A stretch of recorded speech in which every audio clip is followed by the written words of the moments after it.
easy. It's just 696, and let's just not use units because we are good, right?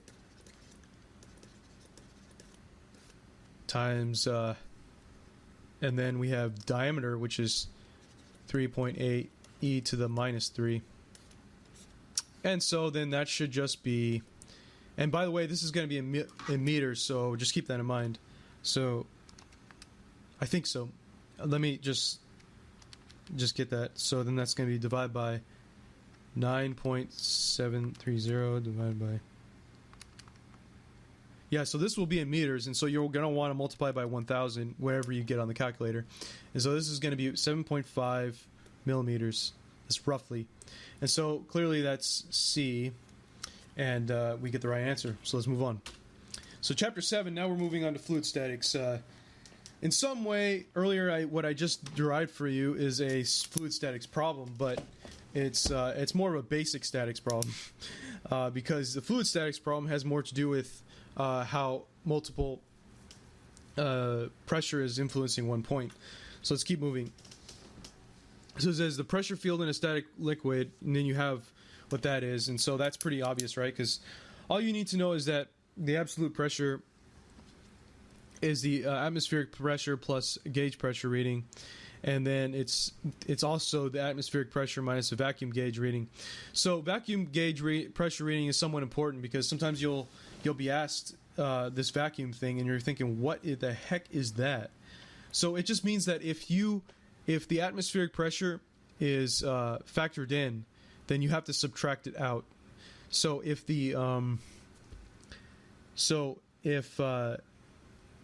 how do I put it? Yeah, I mean, you just subtract it out. So it just means that this is the absolute pressure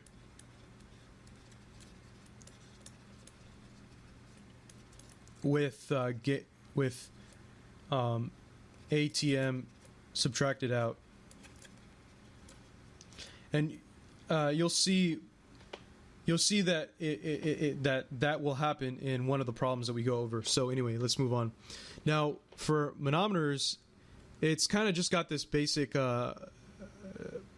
fluid static concept where you start off at the end and you're saying, okay, well, what's the pressure at this point? And you want to know what it is. So you equate it to the right-hand side. So the left-hand side, if this is point A, if this is point A, if this is point A, then whatever's on the left is going to be pressure P naught, and then whatever's on the right is going to be something else. So what's on the right? So you could say that P on the left is equal to of A. You could say this is point A. Is going to be equal to P naught, right? P on the right is going to be equal to, and there's a sort of a sign convention with this. I'll call down negative and up positive. So what we see here is the height here, right? If this is fluid 1, then what we could say is this 1 times H1 is the first pressure, and that's going to be a minus. So if that's a minus, then now we're going back to fluid 2. So fluid 2 is gamma 2 times the height, this height.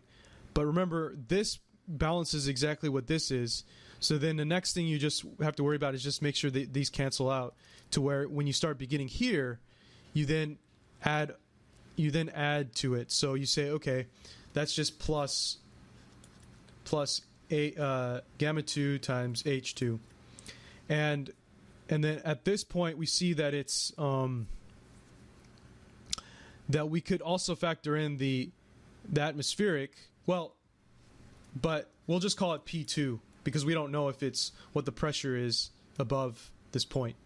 So because the rest of the pressure beyond H2 is P2, we don't know what it is, so we'll just add to it. So if that's the case, then all we have to do is, for fluid statics, is just say, okay, P to the left equals P to the right, or up equals down. Just depends on how you do it, because everything's one dimensional. So So then you just say, okay, P naught is equal to P2. We're going to rearrange this a little bit. Plus this H2 minus this. And that, I didn't even look at the formula, and that just confirms what that is.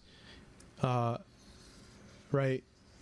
So P2 plus, G, remember, this is equal to this always. So obviously if you plug it in, you'll get it. So you'll get the same thing.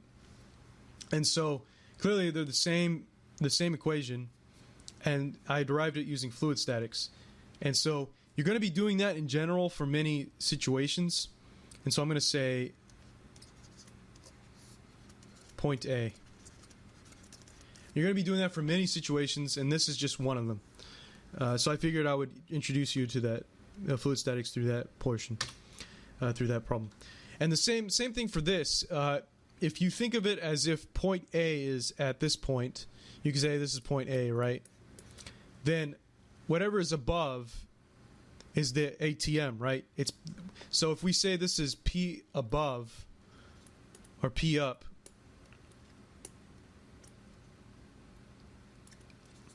if we say that that's P up,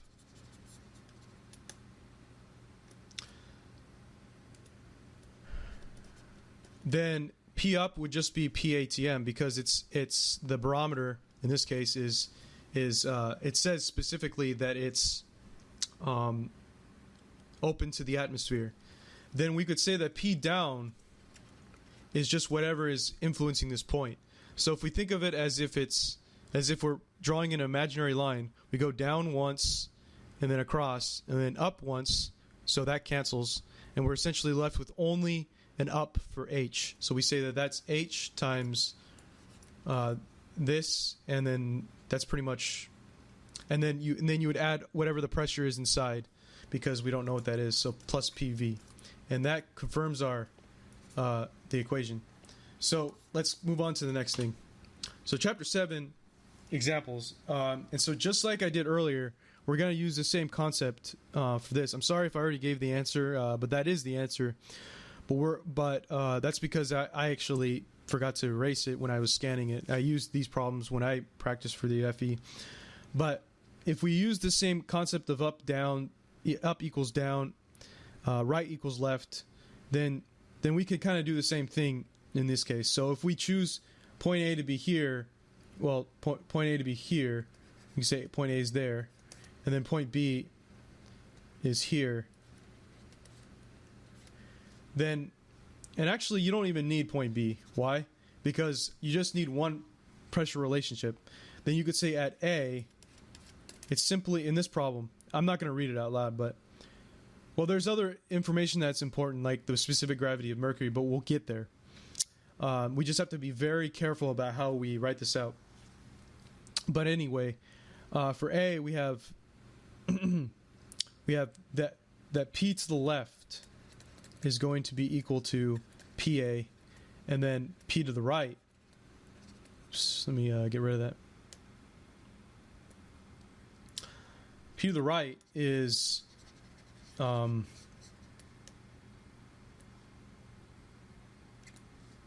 P right is equal to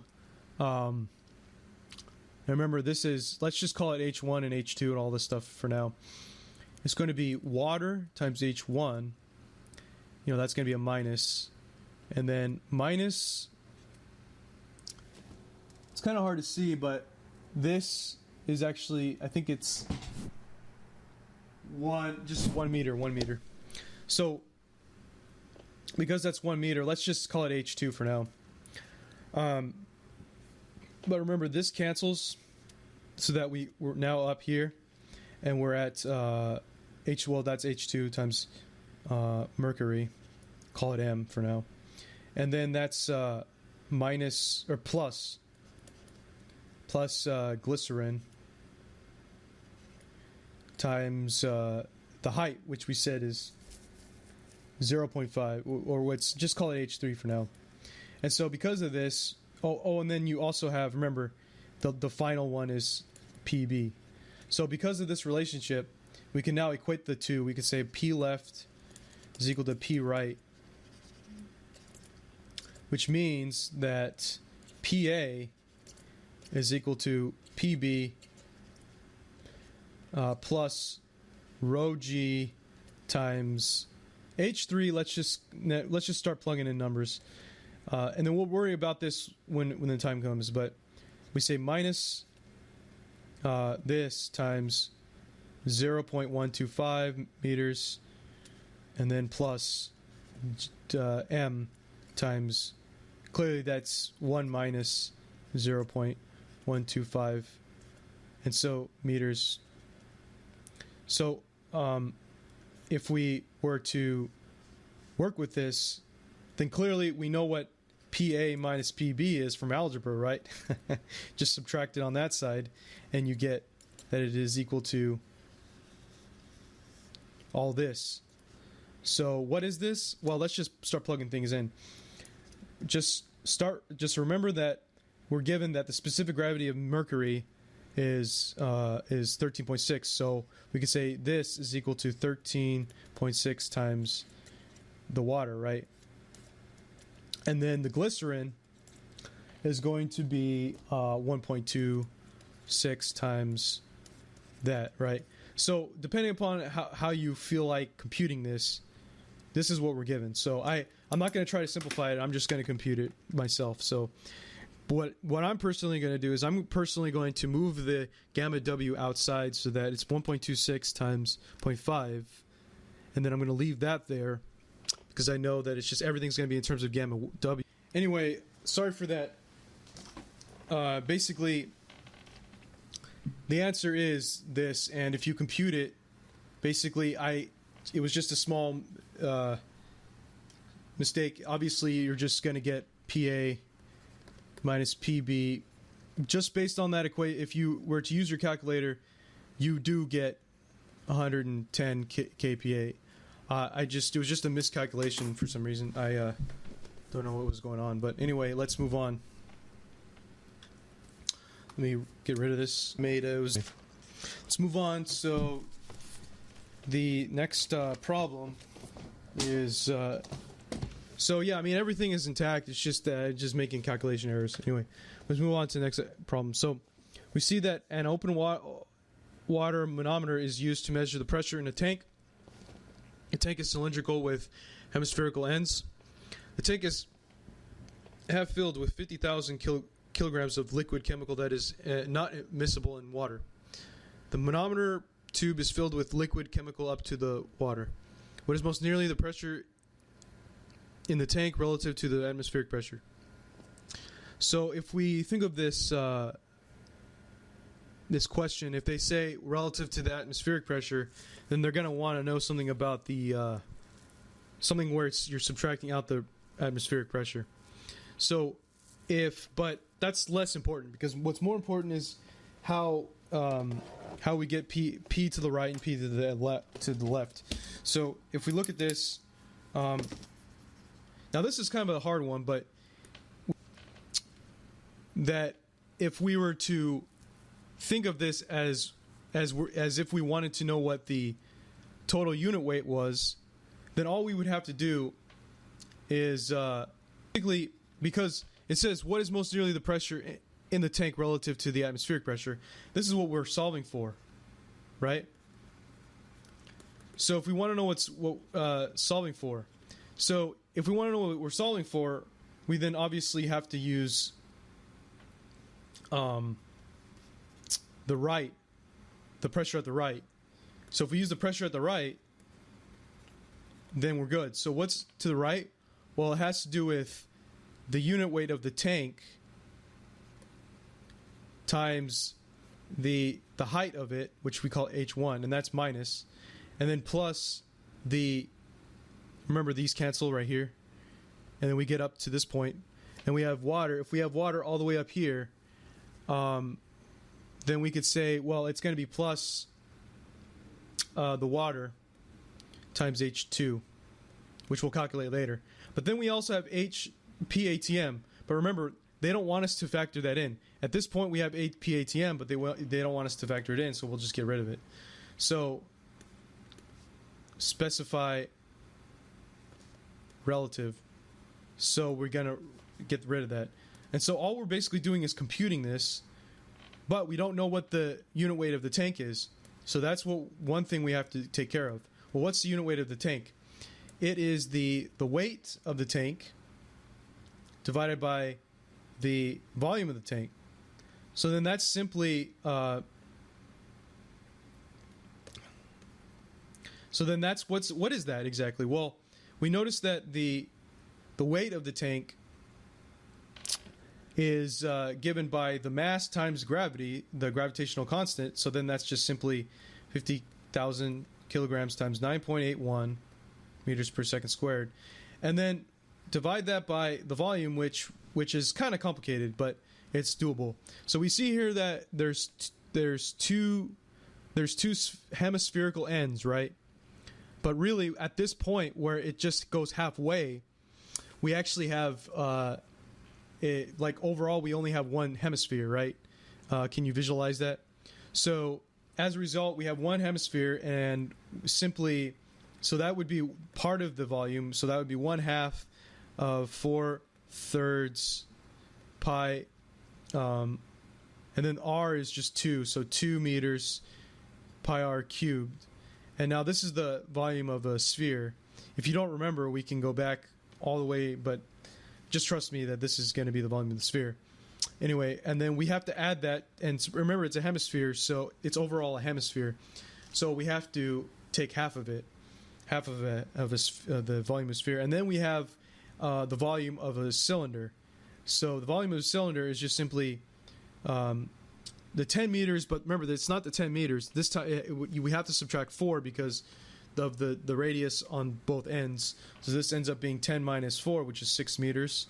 And then we have times what? Times the cross-sectional area, which is pi times 2 meters squared. And so then that's the length times the area. And so, but remember, that's also divided by 2 because that is just half of a cylinder. So, because it's only filled halfway. So now that we get this is the hardest part, I think. Let's just go ahead and compute it. So if we have 9008, and I don't know what the units are necessarily. I think that's just pounds per. I'm sorry, not pounds. Newtons per meter cubed. So if we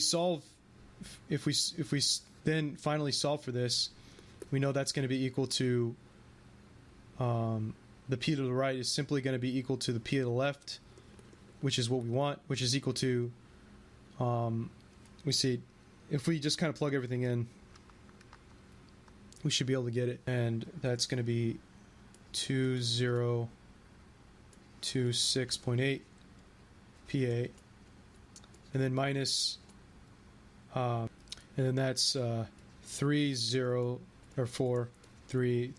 PA.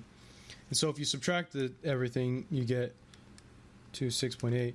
You get about 1.4 kPa, and that is our answer. So I basically, when I did this last one, I just used this equation because we had everything. So anyway, hopefully I wasn't too messy. It's just that I'm trying to compress everything into one little thing so that we can move on really fast. Anyway, let's move on to the next problem. So now we're concerned about it says a pressure vessel is connected to a simple U-tube open to the atmosphere as shown. A 10 centimeter deflection of mercury is observed. The density of mercury is 13,600 kilograms per meter cube. The atmospheric pressure is 101 kPa.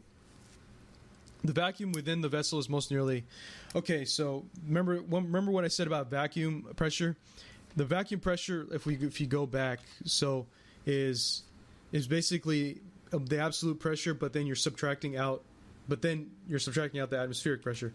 So if we look at the absolute pressure, we're going to look at it as if, let's start with this to be A, point A. So if we look at point A, and we see that the vacuum within the vessel, so the vacuum within the vessel, I think they're trying talk about this part, then you're going to say that P vessel is going to be P to the left, right? So but then the P to the right is then just going to be whatever we've been doing this whole time. So what's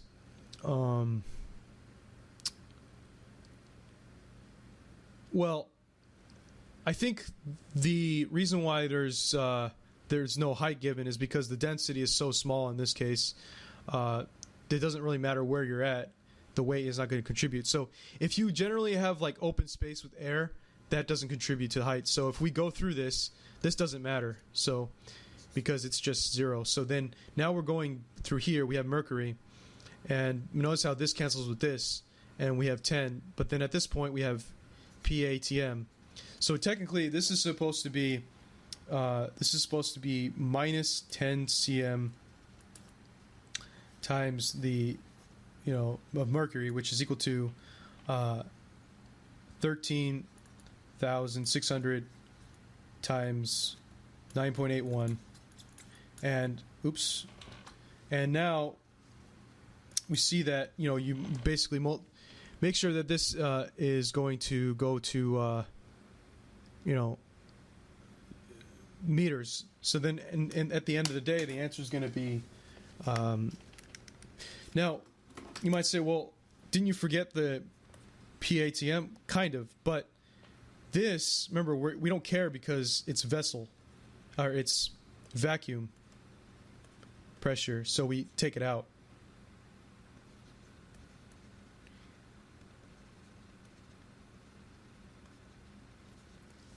And so as a result, all we get is 10 divided by 100 times 13.0 times 9.81, and we get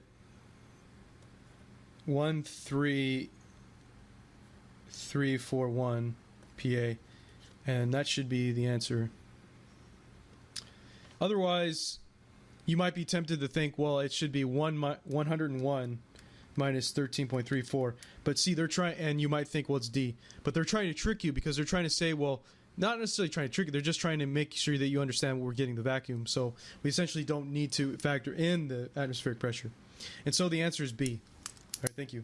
We're going to move on to the next topic. So actually, we're still in Chapter 7. So now, hold on. Now, we're on to the submerged surface and center of pressure. And so all this really has to do with is making sure you visualize the situation and, making sure that you get things right. So it says here, the pressure on a point at a vertical distance h below the surface is P equals PATM plus, or P atmospheric plus the rho times G times H for H greater than or equal to 0. So a lot of the times I think I noticed my professors don't like to include the ATM, but in general, when you're doing these problems, you want to make sure to include the atmospheric pressure, even though it might be really small compared to the water. So if we're going to do this, let's keep moving on. And then it says, if the atmospheric pressure acts above the liquid surface and on the non-wetted side of the submerged surface, then you get all this. May not necessarily be the case. So make sure that the moral of the story is to factor in the atmospheric pressure, because sometimes they'll trick you and think for the wetted side. So sometimes they'll trick you on the FE and say, okay, well, maybe this guy doesn't know you need to use the atmospheric pressure. But really, you just have to remember that, okay, well, if this is a gate, maybe this might be a gate, then to use it. So, especially when it's just in this type of situation. So let's move on. Let me get rid of this. So, now for this, I wanted to go over this as a general rule because a lot of the times, on the FE they threw me a Archimedes Principle problem, and it didn't even seem like I needed to use it, but it actually was required. So Archimedes Principle, let's remind you of what this is. So it says the buoyant force exerted on a submerged or floating body is equal to the weight of the water displaced by the body. It could also mean the mass displaced if the gravity is the same. So number 2, it says floating body displaces a weight of fluid equal to its own weight, i.e. a floating body is in equilibrium. So yeah, that sounds like it's the same thing. It's saying the same thing. The center of buoyancy is located at the centroid of the displaced fluid volume. In the case of a body lying on the surface of 2 immiscible fluids, the buoyant force equals the sum of the weights of the fluids displaced by the body. Okay, so all this really means is that if you talk about a fluid, a solid that is being submerged in a fluid and it's suspended, then the amount of mass that it basically occupies, or sorry, that it displaces, or that it how do I say it, that it displaces, is going to be its own weight, and that can be also called mass. So what does that mean? It means that if we have some kind of box, some kind of cube, and that has its own mass of the solid, and then we have liquid in some container. Let's not think of the container having solid. Then this might be, this is going to be water or liquid. Then if we were to throw this in here, what would happen is the amount of mass the liquid has, the amount of mass that the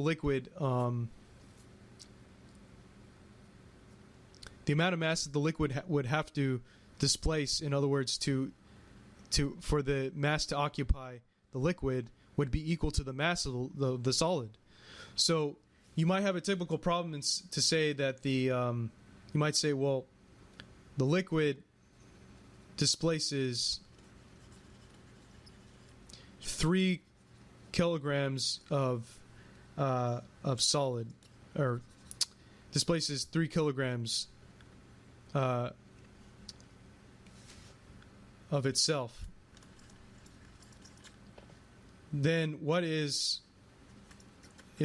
M solid if let me restate that.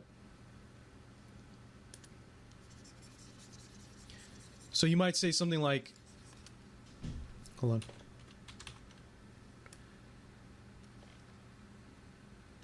You might say something like, well, the solid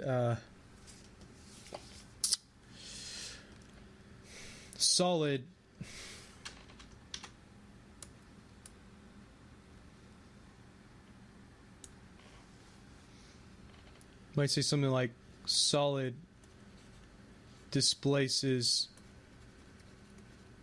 3 cm cube of water. And so basically what that would mean is that the solid goes inside the liquid and it gains 3 centimeters cubed of water. Then you might say, what is the solid of the mass of solid? In that case, you would just say, okay, well, let me take the water. Let me figure out how much mass of water I had, because we know that Archimedes Principle says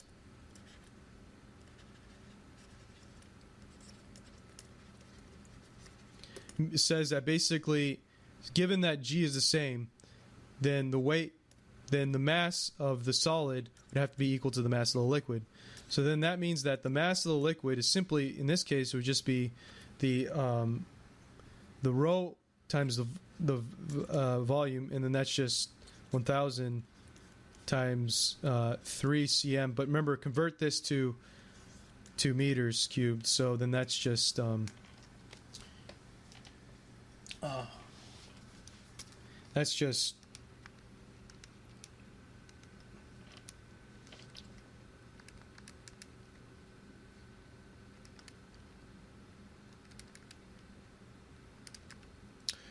That's just 0.001 kilogram.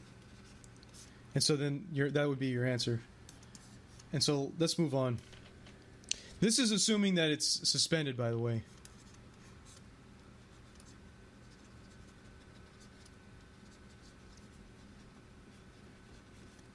So let's move on. Anyway, let's. So here's an example of using the pressure prism to our advantage. So it says a tank contains a gate 2 meters tall and 5 meters wide, as shown. The tank is filled with water to a depth of 10 meters. So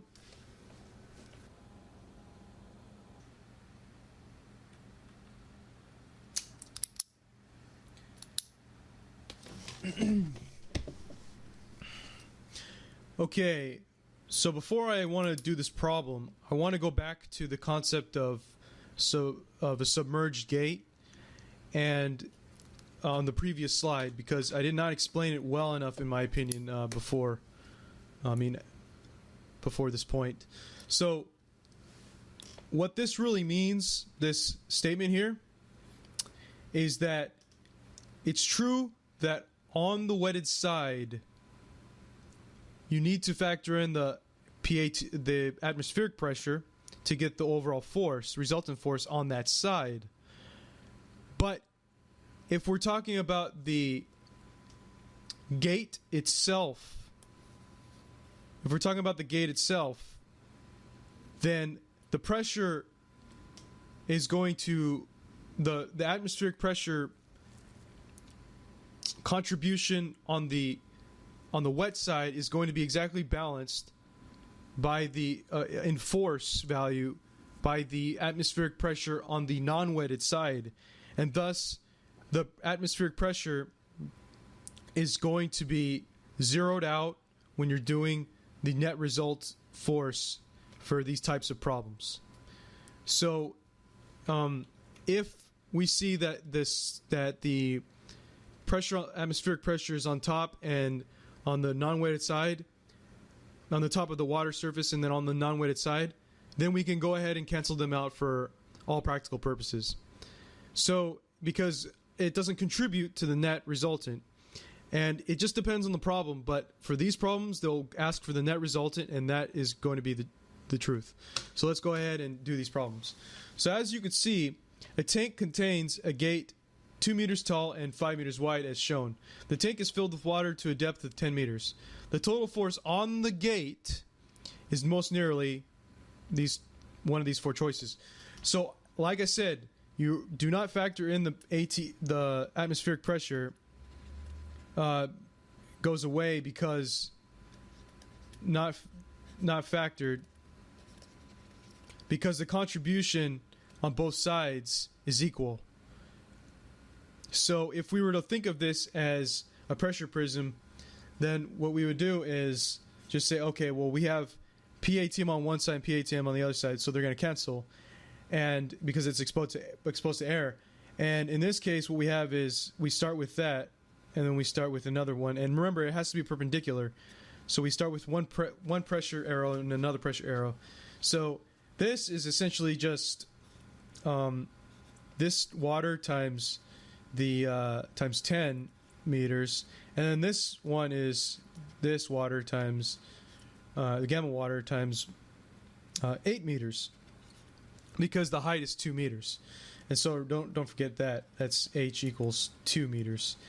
And so as a result, what we could do is we could say, okay, well, and by the way, this describes the, whatever as a function of y. So this is going to be the pressure, the normal force, the normal stress as a function of y. And what we see here is it's going to be constant along the horizontal and whatever's outside of the plane. So what are we trying to get? We're trying to get the total force. So because we're trying to get the total force and it's constant along the other side, then we know that all we have to do is multiply the area times the we basically get the pressure and multiply by the force per unit length, then multiply by the width, which is 5 meters. So we'll go ahead and do that. So we'll say the total force R is only the contribution of pressure due to these two. And so then that's going to be the average pressure, because that's what it is, times the height But we could also look at it as the area. So if we see it as the area, then we simply say that the area is going to be an area of a trapezoid, which is the it's this, because remember you have two values and I'm just adding them up, and then you divide by 2, and then you multiply that by 2 meters because it's the height, right? So then that's the area, because it's, remember, the area of it is the base times h1 h2 divided by 2, and then we multiply that by the length, because this is the units of this, or I'm sorry, this is going to be, yeah, the units on this one are newtons per meter. So then we multiply by meters, and we have 5 meters, which is, I want to actually start with the width is equal to 5 meters. You can start looking at that as being equal to the width. So, and it says 5 meters wide. So if we go ahead and know that this is 981 Newton per meter, or cubed, then we could go ahead and do the problem. So let me calculate it. And so this is that times 18 divided by 2 times 2, times 5, 883 kilonewtons. And that's about C, so that's the answer. Okay, I'm going to get rid of all this, and hopefully that made sense. Remember, again, the PATM is not factored in because the atmospheric pressure is not factored in because it cancels on both sides with force. And so we have another problem that's somewhat more complicated. It says the normal force acting on the upper surface of the plate is most nearly whatever, right? So now this one you might have to factor it in, but let me just hold on.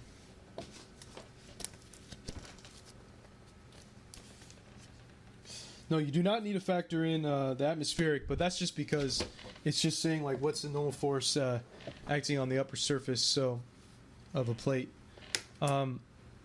So I think in this case, because it's submerged on both sides, and it looks like it, right? It says water. Okay, so problem 7.6, technically it's this one is a little bit of a strange problem because technically the atmospheric pressure should be used to find what the normal force acting on the upper surface is, but because it's the GRE and they don't get, I'm sorry, FE, and they don't give you the atmospheric pressure, I think they're alluding to you that it should not be used. So why don't we just not use it and just figure out what the force is? So I think sometimes that does happen where I just think, what is going on? How come they're not giving it? But in this case, yeah, you can't use it. So let us just use the water pressure. So here we see that the water pressure is here and then at this incline. And so as a result, what you're going to get is you're going to get something that looks like this, the pressure prism. And when it's acting normal like that, what you're going to notice, what you're going to find is that the pressure, the most important thing to realize is that when you're calculating the pressure with respect to the water surface is that it just uses the height. So, and no matter what, it's going to be perpendicular to the surface. So if we're going to use that concept, then we know that that if this is sigma 2 and this is sigma 1, then sigma 1 is simply just it's just the height from here to here. So what is that? Well, it would be 5 meters minus how do you get this much, or this distance? Well, you take 2 meters and you multiply by the sine of you take 2 meters and multiply by the sine of 20, right? So then that's what gets you the overall height at that point. So then this is going to be you multiply that by this, and then so sigma 2 is going to be equal to 5 meters times that, right? So then overall, if we want to find, we're going to be using the trapezoidal area again. Overall, if we want to know what the force is, then then all we have to do is multiply by the the area. So we get F overall is going to be equal to the, and by the way, this is kind of strange. So because we know that it says a 1 meter by 2 meter inclined plane, we know that this is the width. So we can just take, okay, the width times the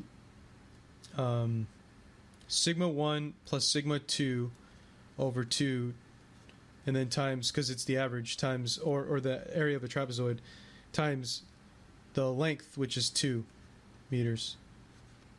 So if we work everything out, then we get, well, yeah, we should just sort of make these equal to each other. So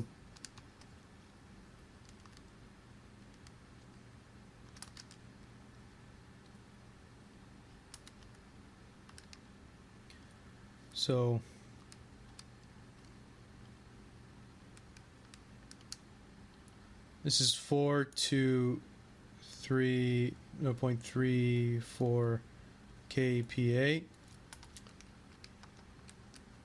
810, that's 49.1 kPa. So then when you factor everything out, it's going to be 1 times, so 42 point.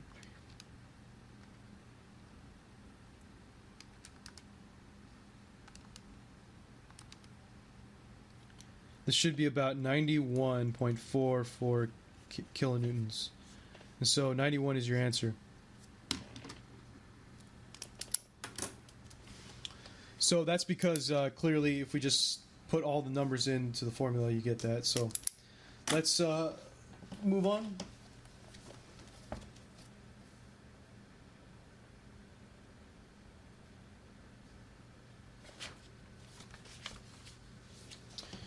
So now the next problem we're going to handle is that we're not using the atmospheric. Why? Because we just want, it says that the magnitude and direction in degrees from the horizontal of the water force over the length of the wall, point A to point C.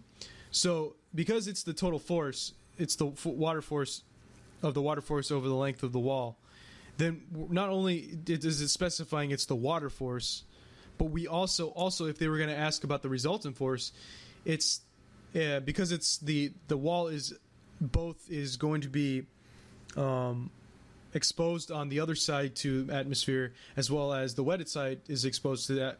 It's not necessarily exposed to the atmosphere, it's just that it's factored in. Then it cancels out anyway. So not only is it specifying the water force, but in a case like this, the resultant would not even factor in the atmospheric pressure. So we're good. In other words, we're only using the water pressure. So because it's the water force. So let's go ahead and do the problem.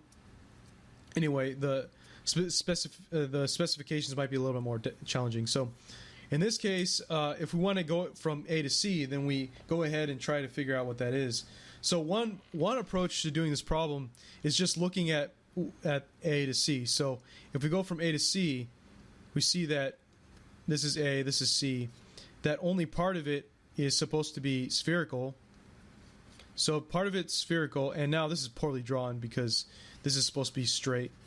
We know that if this is if this is spherical, and then this is sort of like plane or rectangular or boxed. We could just say boxed. Then we know how to do this problem, because then all you would have to do is say, oh, okay, great. Then the force that I have is going to be acting downward here, and then we also have a force that could start here and go all the way over here. So because we could see that this is weight 1 and then this is weight 2, then it could be pretty easy to figure out what everything is, right, just from this analysis. So, and then this is just, you could say like R3 if you were to make an equivalent force. So why don't we take a look at what this problem is all about, so other than this. So we're essentially trying to get what W1, W2 is and R3 are, because once we do that, then we can figure out what the resultant should be. Resultant force from the water. So the resultant then would just be R overall would be equal to W1 plus W2 time in the ith direction plus R3. I'm sorry, that's the J direction in the ith direction, and that would be the resultant. So if we do this, then we know that the magnitude of the resultant, which is all we really care about, is going to be W1 plus W2 squared plus R3 squared. And so if we get that, then we're pretty good. And then obviously tangent inverse of the components is what's going to get you the I'm sorry, this is I is what's going to get you the is what's going to get you the angle, which is the second part. So if we go ahead and try to do this, what is R3? Well, R3 is just whatever this sigma, we call this sigma.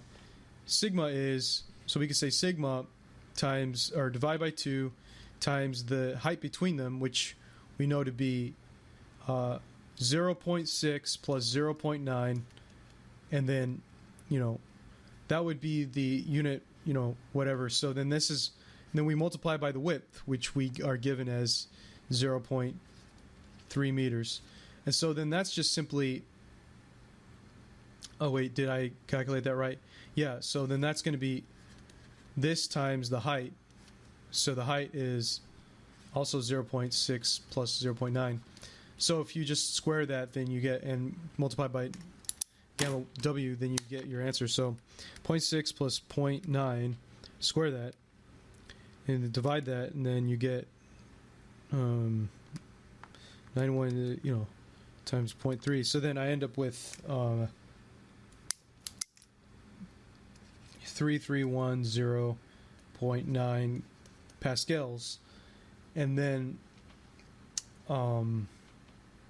now if we want to get W1, and so then that would be R3.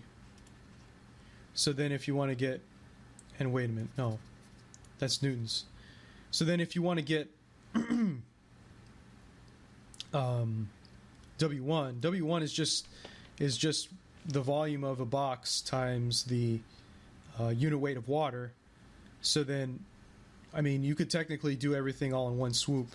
In other words, you could say W1 plus W2 is equal to this times the volume of a box plus the and this, because this is spherical.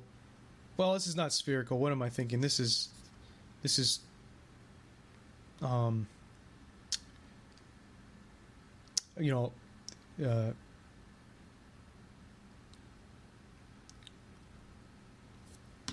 cylindrical.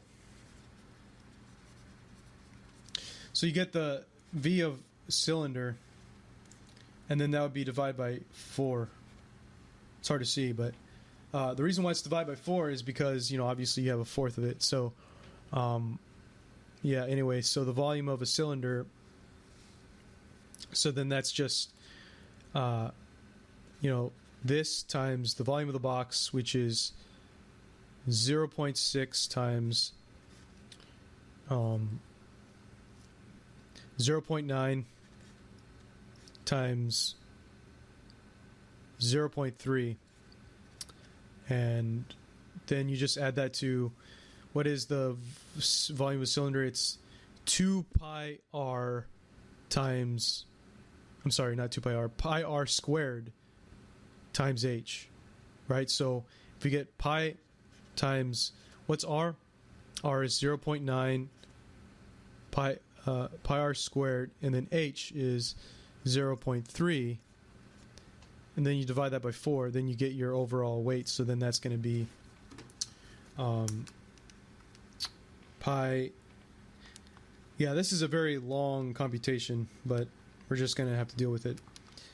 Divided by 4, and that would be that, but 3 plus 0.191 times 9810. So then this ends up being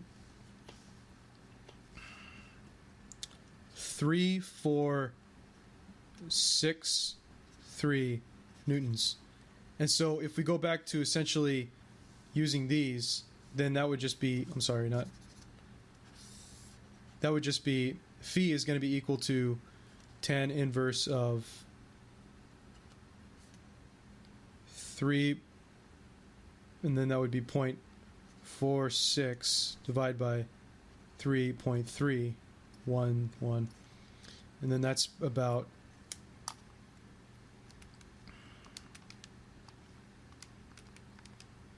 46 degrees. And so off the bat, it's got to be one of these. And so then the next thing is, what's R? R you can compute as being equal to 3.46 squared plus 3.31 squared. Right, that's the resultant definition. So then 3.46 squared plus 3.31 squared, and square that 0.5, you get 4.7 or 4.8, roughly 4.8 kN. So obviously these are the answers, and I'm sorry if it looks messy, it's just a lot of computation. So it's going to be C. All right, thank you for watching. Let's watch the next part. Okay, so now for chapter 8, we're at similitude and measurement. So this is like where you see a lot of Bernoulli stuff and things of that sort. So we see here that this is called the field equation. An important idea involved with this is the fact that in a general way, for these types of problems, or a sort of a basic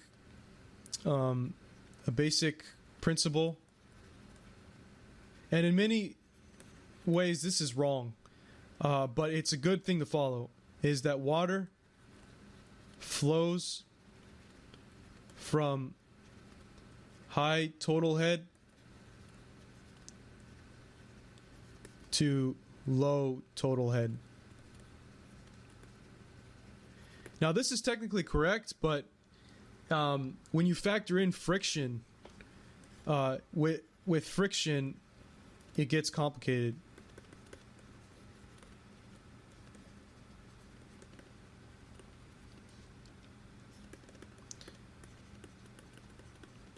So with the head loss not being equal to 0, it gets a lot more complicated. So just remember this. This is pretty good because I had some concept questions about how water flows, and you'll start to see that, yeah, okay, well, it all makes sense. So notice how they don't have HL in here, and that's on purpose because it gets really complicated with head losses. Head losses are generally computed independent from a field equation or a Bernoulli relationship. This is the Bernoulli relationship. So this is also known as the Bernoulli equation.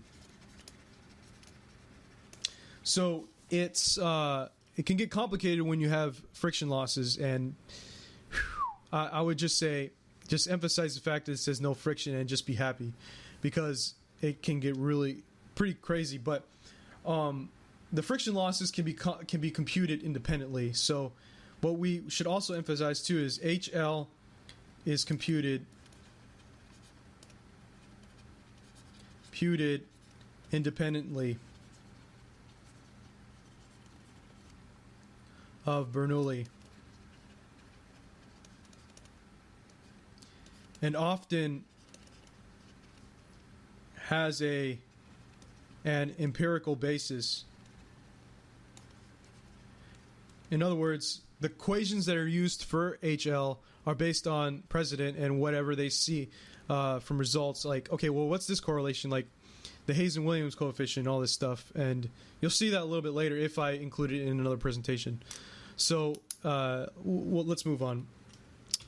So chapter 8 continued. So now the next important thing about fluid flow is the fact that is continuity equation, because for continuity, your for a continuity equation, you're mostly trying to determine properties like the velocity that have nothing to do with the Bernoulli. In other words, well, it does have to do with Bernoulli, but it's more about how is the area related to the velocity, so that I can get something else other than using an energy relationship.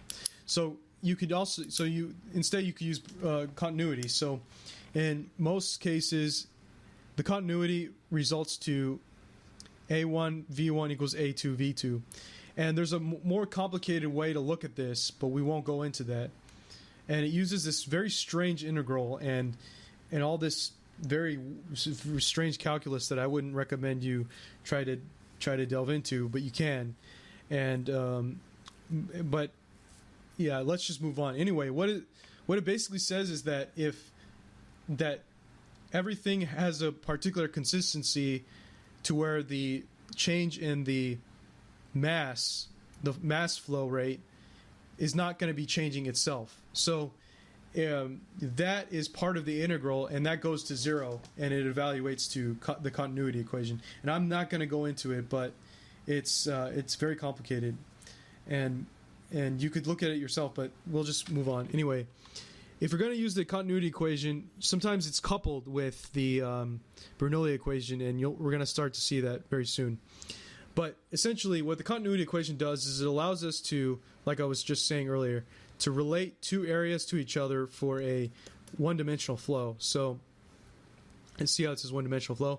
And you could just say, okay, yeah, we will have flow here, and then bam.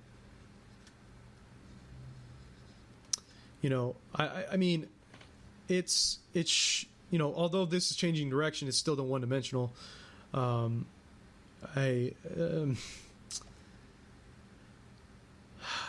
No, this is not one-dimensional, but you can approximate it as one-dimensional. So,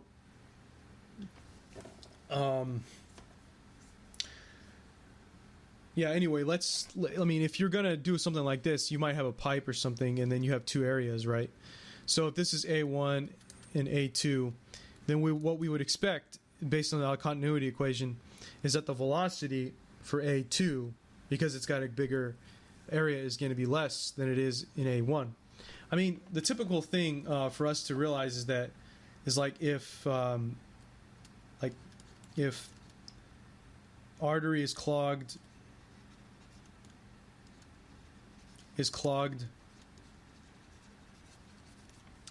then pressure could build up.